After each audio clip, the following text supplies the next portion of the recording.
नमस्कार सभी दोस्तों को ऑनलाइन कॉन्सेप्ट क्लासेज भाई राहुल सिंह चैनल में आपका स्वागत है।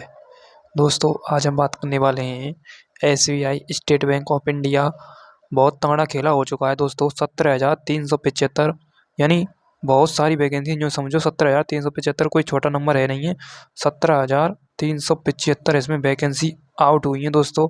तो दोस्तों मेरी आपसे उम्मीद है कि इस लेक्चर को आप ध्यान से देखते हैं ना, मतलब लेक्चर ही समझो आप, नोटिफिकेशन है तो आपका मतलब एजुकेशन का ही सिस्टम है। स्टेट बैंक ऑफ इंडिया दोस्तों 17,375 भारतीय स्टेट बैंक की तरफ से आपका नोटिस है। तो हम बात करते हैं दोस्तों, सबसे पहले हम बात करते हैं online registration for application and payment of fees. तो ये आपकी डेट दे रखी है जो आपको ध्यान रखनी है, 17/12/2024 से 7/1/2025 तक, ठीक है। उसके बाद आगे बात करें, लिखा हुआ है एग्जामिनेशन के बारे में लिखा हुआ है। एग्ज़ाम जो आपका मतलब फर्स्ट एग्ज़ाम होता है ना, फर्स्ट एग्ज़ाम लिखा हुआ है, उसके बारे में मंथ लिखा हुआ है फरवरी 2025। उसके बाद कब कंडक्ट कराया जाएगा, ये कराया जाएगा मंथ मार्च अप्रैल 2025 में, ठीक है, कैंडिडेटों का, ठीक है। उसके बाद ये आपकी बैंक की वेबसाइट है, उसी से आपको अपना फॉर्म अप्लाई करना है। ओके ओके दोस्तों, तो ये आपकी क्या है, वेबसाइट है। ओके तो चलते हैं आगे की साइड में, ठीक है दोस्तों। उसके बाद ये आपको डेट आपको फिक्स कर लेनी है, क्या, ये जो आपकी डेट है ये भी आपको फिक्स कर लेनी है, ठीक है, कब से अपना फॉर्म हमारा अप्लाई होगा। दोस्तों आगे बात करें, ये आपकी कुछ वैकेंसी हैं जो अलग अलग कास्ट में डिवाइड की गई हैं, ठीक है दोस्तों। तो ध्यान से देखते आइए, सबसे पहले हम मार्कर चेंज करते हैं, फिर हम ध्यान से देखेंगे अपनी वैकेंसियों को। ओके दोस्तों, तो दोस्तों देखो, ये आपका सर्कल है, ये आपका स्टेट यूटी है, ठीक है, ये आपकी लैंग्वेज दे रखी है, और ये आपकी रेगुलर वैकेंसी कैटेगरी वाइज, ये पीडब्ल्यूबीडी के लिए। उसके बाद एसटी यानी शेड्यूल कास्ट, शेड्यूल ट्राइब, उसके बाद अदर बैकवर्ड कास्ट आदि के लिए दे रखी हैं। तो दोस्तों इस प्रकार से आपकी वैकेंसी डिवाइड की गई है, ठीक है। आप देख लेना एक बार, वीडियो को पॉज करके स्क्रीनशॉट ले सकते हैं, ठीक है। ये टोटल आपकी वैकेंसी अलग अलग कास्टों में, ठीक है, अलग अलग कास्टों में डिवाइड की गई हैं। ओके दोस्तों, उसके बाद आगे बात करें हम, ये आपके कुछ इंपॉर्टेंट पॉइंट हैं, इनको भी आप देख लेना, ठीक है। उसके बाद आगे आपका इम्पोर्टेंट नोट। अब हम इम्पोर्टेंट नोटों की बात करेंगे, ठीक है। सबसे पहले हम बात करते हैं आगे की तरफ, एलिजिबिलिटी क्राइटेरिया यानी एज लिमिट की हम बात करते हैं। दोस्तों लिखा हुआ है not below 20 year and not above 28 year age on the 1/4/2024 candidate must have been born not earlier than 2/4/1996 and not later than 1/4/2006, ठीक है। इसके बारे में आपको पता चल गया होगा, ठीक है।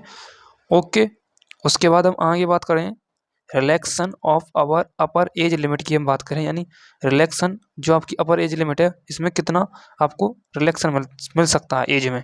तो दोस्तों ये आपकी कैटेगरी दे रखी है, कैटेगरी दे रखी है, और ये आपकी क्या दे रखी है, एज रिलैक्सन दे रखा है।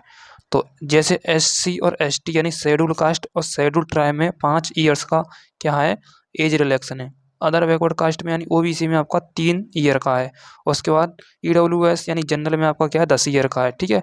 उसके बाद आगे बात करें, पीडब्ल्यूबीडी यानी एक छोटा वर्ग होता है जो मतलब शरीर से कमज़ोर वीक होता है, ठीक है, बैकवर्ड कास्ट होती है आपकी, ठीक है। तो ये होती है आपका 15 ईयर्स का इसमें एज रिलैक्सन है। ओके दोस्तों, उसके बाद ओबीसी यानी पीडब्ल्यूबीडी में ओबीसी की कितनी है, 13 ईयर का क्या है, एज रिलैक्सन है। ओके, और इससे आप लास्ट में इन 2-3 पॉइंटों को आप एक बार क्या कर लेना, नोट कर लेना, ठीक है। उसके बाद आगे बात करते हैं हम, ये आपके इंपॉर्टेंट दे रखे हैं कुछ पॉइंट इंस्ट्रक्शंस, इनको आपको एक बार नोट कर लेना है। ओके दोस्तों, तो आगे बात करें हम, आगे की तरफ बात करते हैं, इम्पोर्टेंट हम पॉइंटों पर बात करेंगे। दोस्तों यदि वीडियो आपको शायद पसंद आ रही हो तो आप एक बार चैनल को लाइक ज़रूर करें। उसके बाद है आपका list of medium of examination according to state applied for. जैसे स्टेट दे रखी है आपकी यूटी और मीडियम ऑफ एग्जाम है, जैसे अंडमान निकोबार में हिंदी और इंग्लिश दोनों रहेगा, अंडमान। उसके बाद आंध्र प्रदेश में तेलुगु भी रहेगा, हिंदी भी, और इंग्लिश और उर्दू भी रहेगा, यानी ये आपकी स्टेट वाइज लैंग्वेज दे रखी है, इन्हीं में आपका एग्ज़ाम कंडक्ट कराया जाएगा। ऑल स्टूडेंट हैं, घबराने की कोई ज़रूरत है नहीं है।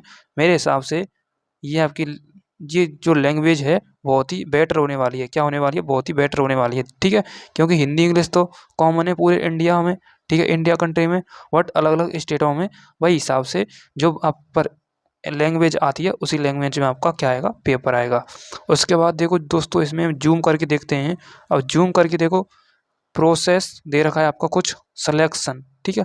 सिलेक्शन का प्रोसेस दे रखा है इसमें फेज 1 का, यानी जो आपका प्रीलिम एग्जाम होता है ना, यानी प्री, जैसे आपका एसएससी में होता है आपका प्री एग्जाम, यानी फेज 1 का या टीयर फर्स्ट एग्जाम होता है, उसी प्रकार से कंडक्ट कराती है आपकी एसबीआई यानी स्टेट बैंक ऑफ इंडिया। इसके भी 2 एग्जाम होते हैं, ठीक है। अब लिखा हुआ है इनमें फेज फर्स्ट में, यानी एग्जामिनेशन ऑनलाइन होगा आपका, ठीक है, consisting of executive objective test of, मेरा मतलब जो आपके ऑब्जेक्टिव आते हैं ना क्वेश्चन, तो आपके 100 क्वेश्चन आएंगे, ठीक है, 100 क्वेश्चन आएंगे।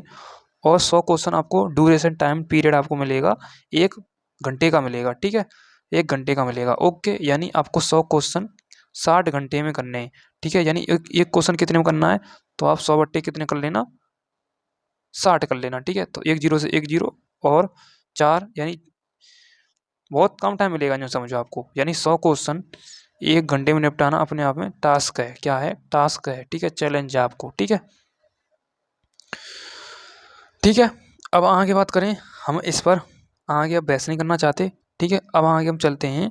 अब आपको आगे दे रखा है each test will have a separate timing as a मेंटोरेट करनी है आपको, यानी मेंटेन करनी है आपकी प्रोसेस। जो आप एग्जाम दे रहे हैं, there will be negative mark, यानी नेगेटिव मार्क कितनी है, for wrong answer in the objective test. दोस्तों इसमें सीधे सीधे लिखा हुआ है, यदि आप एक क्वेश्चन गलत करेंगे तो 1/4 की आपकी नेगेटिव मार्किंग होगी, ओके दोस्तों। उसके बाद यदि आपने 4 क्वेश्चन गलत कर दिए तो आपका एक क्वेश्चन सही, वो भी इसके नंबर इक्वल हो जाएंगे, ठीक है। 4 गलत के बराबर एक क्वेश्चन आपका गलत भी हो जाएगा। जैसे आप सपोज 4 क्वेश्चन दे रखे हैं, या फर्स्ट, एक मिनट, जैसे फर्स्ट, सेकंड और थर्ड और फोर्थ, ठीक है। एक आपने यहाँ पर ये सही कर दिया तो इसके मिल गए आपको 1 अंक। अब ये आपने गलत कर दिया चारों, तो ये भी इसके बराबर हो जाएगा, चारों के बराबर, ठीक है। जैसे तू भी मरेगा तो मुझे भी लेकर मरेगा, ठीक है। एक पापी पूरी नाव को लेकर मरता है, ठीक है, समझ गए होंगे, ठीक है। उसके बाद आगे जो आपके पॉइंट दे रखे हैं, एक बार आपका हक बनता है कि इन पॉइंटों को एक बार आप रीड करें। आगे फेज सेकंड मेंस एग्जाम होता है, जैसे एसएससी का होता है, यानी स्टाफ सिलेक्शन कमीशन का जो आपका पेपर होता है, उसी प्रकार से, यानी सीजीएल में जैसे कंबाइंड ग्रेजुएट लेवल का जो आपका एग्जाम होता है, उसमें भी आपका मेंस एग्जामिनेशन होता है। उसी प्रकार से state bank of India phase second exam इसमें भी होता है दोस्तों, structure of online mains exam, ठीक है। उसके बाद ये नेम ऑफ टेस्ट दे रखे हैं, ये मीडियम एग्जाम दे रखा है, ये आपका नंबर ऑफ क्वेश्चन दे रखे हैं, ये मैक्सिमम मार्क दे रखे हैं, ये आपका ड्यूरेशन टाइम पीरियड दे रखा है। तो बात करते हैं, इससे थोड़ा जूम करें ताकि आपको क्लियर विजुअलिटी आ सके, क्वालिटी आ सके, ठीक है। थोड़ी मतलब इंग्लिश ऐसी ही है दोस्तों, तो मैं पूरी कोशिश कर रहा हूँ आपके लिए। जैसे आपका जनरल फाइनेंशियल अवेयरनेस के क्वेश्चन आएंगे तो मीडियम एग्जाम इसमें नहीं होगा। नंबर ऑफ क्वेश्चन आपके 50 आएंगे, टोटल 50 नंबर के आएंगे, और आपको 35 मिनट में इनकी मंडली खत्म करनी है। उसके बाद मीडियम एग्जाम जनरल इंग्लिश आएगी आपकी मीडियम, नंबर ऑफ क्वेश्चन 40 आएंगे, 40 नंबर के आएंगे, 35 मिनट में मंडली इनकी खत्म करनी है। उसके बाद क्वांटिटेटिव एप्टीट्यूड के क्वेश्चन नहीं आएंगे, ना ही इसमें मीडियम एग्जाम होगा। इसमें क्वेश्चन आएंगे 50, 1 मिनट 50 क्वेश्चन आएंगे, तो 50 नंबर के होंगे, तो 45 मिनट में आपको निपटाने हैं। उसके बाद reasoning ability computer aptitude question आपके 50 आएंगे, और वो आपको 60 नंबर के होंगे। कितने नंबर के? 60 नंबर के। आपको 45 मिनट में इनकी मंडली खत्म करनी है। तो टोटल आपके कितने क्वेश्चन आएंगे? टोटल आएंगे आपको 119 क्वेश्चन आएंगे, 2 से नंबर के आएंगे, 2 घंटा 40 मिनट में खत्म करने हैं, ठीक है। यानी आपको कितना टाइम मिल रहा है? 160 मिनट मिल रही हैं 200 क्वेश्चनों को निपटाने में। ओके दोस्तों, क्लियर। आगे बात करें, थोड़ा हम इसे वही कंडीशन में ला देते हैं जो पहले थी, ठीक है। 1 मिनट आजा आजा राम प्यारी, आजा राम प्यारी, आजा। हाँ, तो आ गई, ठीक है। अब बात करते हैं दोस्तों, टन टन टन टन टन टन लैंग्वेज। हाँ, अब बात करते हैं टेस्ट ऑफ स्पे स्पेसिफाइड।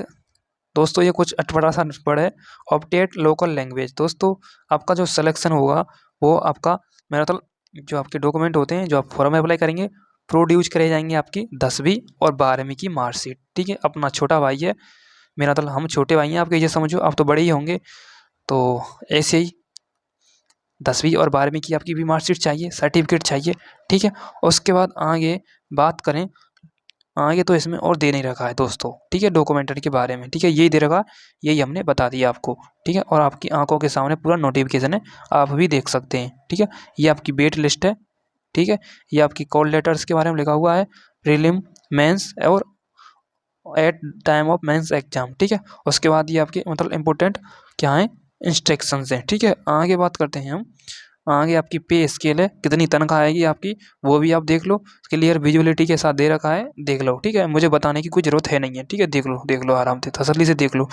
ठीक है, आगे बात करें हम आगे की तरफ, और इसमें कुछ है नहीं है। अब आता है आपका इम्पोर्टेंट ये दोस्तों, ये क्या है, ये application fees and intimations charge, यानी जो आपका रिफंडेबल चार्ज होता है वो कैटेगरी वाइज दे रखा है। जैसे SC ST PWD XS DXS इसमें नील, बिल्कुल नील है, और जनरल EWC और OBC में आपका 750 रिफंड होगा। ठीक है, समझ चुके होंगे क्या कहना चाहता हूँ। आपको फॉर्म इस लिंक से दे रखा है, आप फॉर्म कैसे अप्लाई करें, लिखा हुआ है हाउ टू अप्लाई। ठीक है, तो कैसे करना है ये आपको ये वेबसाइट बताएगी भाई साहब कैसे करेंगे। ठीक है, यही लेके जाएगी आपको। ठीक है, तो आगे आपका ये जनरल इन्फो क्या इन्फॉर्मेशन है, इनको आप एक बार रीड कर लेना। ठीक है, मुझे बताने की ज़रूरत है ही नहीं है। ठीक है, आगे बात करें, आगे चलो भाई साहब, चल भैया दोस्तों, इसमें और इम्पोर्टेंट है नहीं है बताने के लिए, और क्या है इनमें, और तो है ही नहीं कुछ। अब आते हैं हम important instructions, photographer image 4.5 centimetre से 3.5 सेंटीमीटर के मध्य में आपकी होनी चाहिए। ठीक है, किसका, इमेज का। ठीक है, और लिखा हुआ है कलर टेकन एग्निस्ट। ठीक है, लाइट कलर। ठीक है, मतलब इसके बारे में लिखा हुआ है, मतलब लिखा हुआ है। ठीक है, और साइज, सिग्नेचर के बारे में लिखा हुआ है, सिग्नेचर देखो ये लिखा हुआ है, डायमेंशन लिखी हुई है इसमें। ठीक है, caps hand and drag glasses in ये कैपेबल नहीं है, एक्सेप्टेबल नहीं है। ठीक है दोस्तों, सिंपल बेस में आपको फोटो खिंचाना है और फोटो अपलोड कराना है, ऐसा नहीं है घड़ी बांध रखी है, चश्मा लगा रखा है और फोटो ऐड करा दिया, बिल्कुल रिजेक्ट हो जाएगा आपको फॉर्म। पढ़ लो इन इंस्ट्रक्शंस को, इंपॉर्टेंट है आपके लिए। कहीं बॉसगिरी में जामे और वहाँ कराया में फिर फॉर्म रिजेक्ट। ठीक है, ये दे रखे हैं ये फाइल की डायमेंशन और भी फाइल साइज के, और बिल्कुल वही हिसाब से दे रखे हैं ये। ठीक है, इस प्रकार से आपको एक बार देख लेने हैं। ठीक है, इसलिए मैं आपको क्या कर रहा हूँ, सचेत कर रहा हूँ दोस्तों, ये आपके ऐसे प्रकार से आपको फॉर्म अपना अप्लाई करना है। ठीक है, हाउ टू अप्लाई वो मैंने लिंक बता दी है दोस्तों। यहाँ पर आपका ये पूरा नोटिफिकेशन के बारे में मैंने आपको बता दिया, अपना छोटा भाई हैं इसमें भी। और दोस्तों मैं आपसे कहना चाहूँगा, एक विनती करना चाहूँगा, जो मैं एक सर्कल बना रहा हूँ इसमें थोड़ा डाल देना कुछ लाइक सब्सक्राइब शेयर और कुछ भी जो। तो इसमें आपको क्या करना है दोस्तों, कमेंट करके जाना है आपको, कम से कम टारगेट रहेगा, चलो कितना टारगेट, 100 कमेंटों का टारगेट रहेगा दोस्तों। 100 कमेंट कौन कौन भाई करता है वो भी हम देखेंगे। ठीक है, तो जय हिंद, जय भारत, लव यू ऑल, जय हिंद सभी दोस्तों को, थैंक यू।